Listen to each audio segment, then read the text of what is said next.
The bell rang, echoing through the cold corridors of Harrison High. Students trickled into room 204, all chatter and laughter, until a new voice silenced them, quiet but firm. Emma Taylor stepped inside. She had dark curly hair, her uniform slightly offbeat, but what caught everyone's attention were her eyes, calm, unwavering, as if she already knew something they didn't. She chose a seat at the back by the window as the morning light stretched across her desk. She was new, but her presence was anything but quiet. Most of the class paid her no attention, dismissing her as the typical shy transfer student. That was until Mr. Hawkins noticed her. Mr. Hawkins had a reputation, a man who never smiled, who believed in strict discipline. He was known for crushing any ounce of defiance with a glare or a sarcastic remark. When Emma's name came up on roll call, he pronounced it wrong on purpose, adding an exaggerated to her name. Emma, however, didn't flinch. "It's pronounced Emma Taylor," she corrected calmly, not bothering to raise her voice. Mr. Hawkins smiled, but it wasn't a kind one. "Are you sure? Because I've been teaching longer than you've been alive." A ripple of laughter spread across the room, but Emma didn't shrink. She simply nodded and waited for the lesson to begin. Days passed, and the jabs came quicker. Mr. Hawkins would mock Emma's clothes, calling her a child who didn't know the meaning of school spirit. He'd target her during tests, question her knowledge on subjects she was clearly excelling in.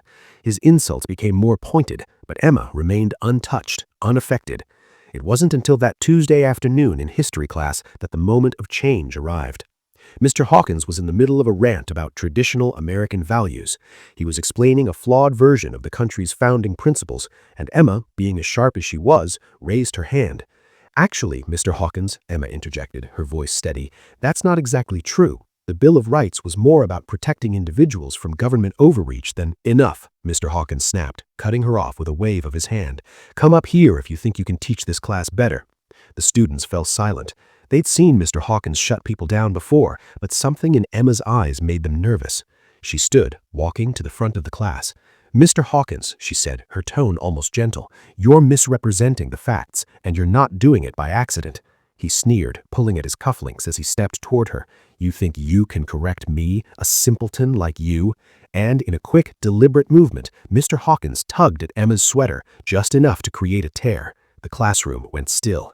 Emma looked at the hole, then back at him. For a moment, there was nothing but the sound of her breath and the uncomfortable shuffle of the students in their seats. Then, in a voice that didn't waver, she said, "You should stop now. My mother will be here any minute." The class was silent for a heartbeat, but then, as on cue, someone pressed the emergency button on the wall, and another pulled out their phone. The room wasn't just filled with students anymore, it was filled with witnesses. Mr. Hawkins laughed, dismissing Emma's words with a mockery. "Go sit down, Taylor, you're making a scene." But something had shifted. Emma didn't sit. Instead, she stood tall, and when the door opened, it wasn't the principal who walked in, it was her mother, Rachel Taylor. Rachel had a quiet strength about her, tall, sharp-eyed, with a presence that could fill a room without needing to raise her voice. She stepped into the classroom like a force of nature, and all eyes went to her. Mr. Hawkins in that moment realized something he hadn't seen before. This woman didn't need to shout to be heard. She didn't need to demand respect. She simply had it. "I'm here," Rachel said, her voice calm but unmistakably firm, "because my daughter's dignity was violated." Mr. Hawkins opened his mouth to speak, but the words wouldn't come. His usual snide confidence seemed to have evaporated in an instant. He cleared his throat, but Rachel wasn't done. "You're told you're the teacher here," she continued, addressing the room more than him, "but it seems you've forgotten what that word really means. Teaching isn't about power or humiliation, it's about respect." The students who had witnessed the incident began speaking up, slowly at first, but then more and more, their words coming with a strength Emma unknowingly inspired. They spoke of the insults, the inappropriate comments, the moments of silence they'd let slide. No one was shouting for revenge, they were simply telling the truth. By the time the principal arrived, followed by district officials, Mr. Hawkins had no way out. His position had crumbled, not from force, but from the weight of his own actions.